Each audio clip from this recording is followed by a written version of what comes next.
A ban on zombie-style knives and machetes comes into force this week, making it illegal to own one of them from Tuesday. The weapons will be added to a list of dangerous prohibited items that are already banned, which includes butterfly knives and samurai swords. The police have been urging people to surrender their zombie knives ahead of a deadline on Monday and say those who do so won't face any repercussions. 244 homicides involving sharp instruments occurred in the year to March 2023. 14 of those involved machetes, while 7 involved zombie knives. As well as that, mentions of large bladed weapons in police records have doubled since 2019. Now I'm joined by Pastor Lorraine Jones Burrell, a youth campaigner who sadly lost her 20-year-old son Dwayne after he was attacked in Brixton, South London in 2014 while he protected a younger boy. Pastor Lorraine, thank you so much for joining us this morning. Now, I know in the past you described your fight against knife crime as being like a battlefield. Just talk us through your experience. Most definitely, Warren. It's a battlefield that I'm still very much on. I saw my son 45 minutes before he was stabbed. I popped to the shops to get a bit of shopping, and when I got home, some of the local lads rang the door and said, Mum, Dwayne's been stabbed. I literally ran. They led me to where it had happened, which was literally, gosh, a few minutes, Warren, from my home. It's a nightmare and an image that is with me for life. He was on the life support machine at King's College Hospital in Lambeth in Brixton for 2 days. And those 2 days were the last moments that we had with him. He was unimaginable. Dwayne, he got stabbed through the heart. It was one jab wound. It was a sword. And he didn't survive.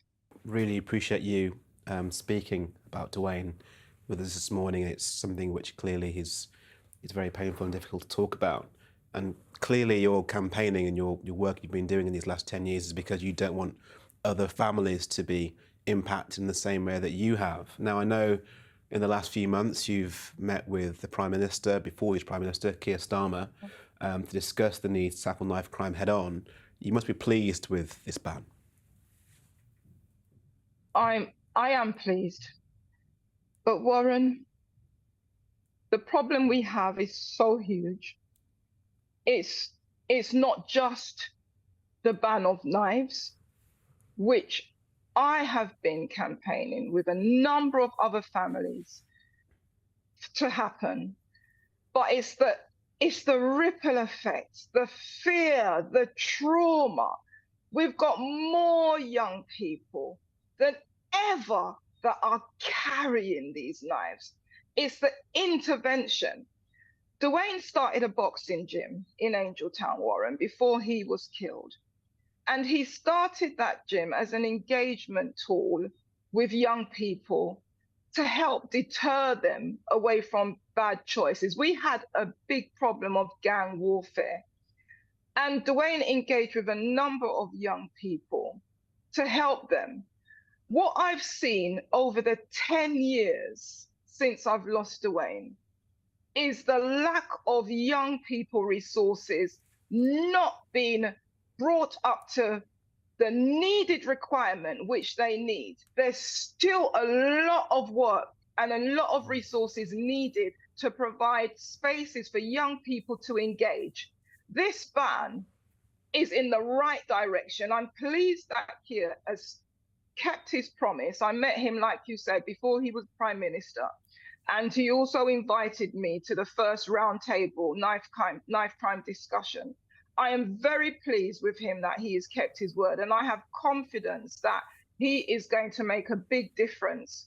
But we have to include other streams of support which is needed. So I'm telling you, the ban is not going to immediately stop these knives. It's illegal to have drugs in this country, and the drug problem has skyrocketed. They'll always find a way of doing things. what is key for me and what would help me and many other parents that have lost their children is to see the level of intervention with young people in schools, in the community, to deter them from carrying these knives, giving them an alternative to combat this fear. If you speak to a number of the kids, even the teachers, they know these kids are carrying these knives out of fear, and we need to deal with the root cause and combat that to really have an impact on our streets. So you mentioned fear there, Pastor Lorraine, in terms of the reasons why these young people are carrying these knives. How do you deal with that problem of them being fearful and them then choosing to carry knives on the street, do you think? Well, combating that fear is giving them confidence within themselves. I run Dynamics ABC. We're affiliated with England Boxing, but we don't have all young people coming in there because they want to become a boxer, a professional boxer. We have a lot coming in to build up their confidence, that are going through isolation, bullying. They feel intimidated within themselves. We work with children that have got special needs, autism, and we find the transformation that boxing gives them mentally, psychologically, as well as physically, impacts and supports them in becoming that more confident, sound-minded young person. Carrying a knife is a choice.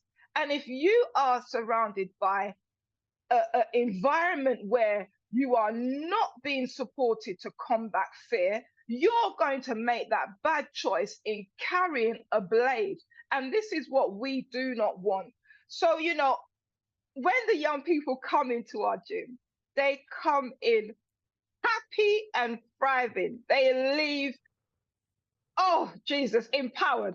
I mean, it's what keeps me alive and going so strong. But unless these kids get that engagement, they're surrounded by a number of things that they're battling with. We've got countless shrines in our community now, Warren, shrines where young people have been killed, and parents like myself have put up flowers. We don't want to forget our loved ones. So you find that there'll be different balloons, flowers, when it's Christmas, any occasion, there's lights, candles. It's a way to keep our loved ones alive. But the other end of it is, it shouldn't be that way. Yeah. We shouldn't have shrines in our community, and that's what's happening. And that's what triggers fear with our young people too.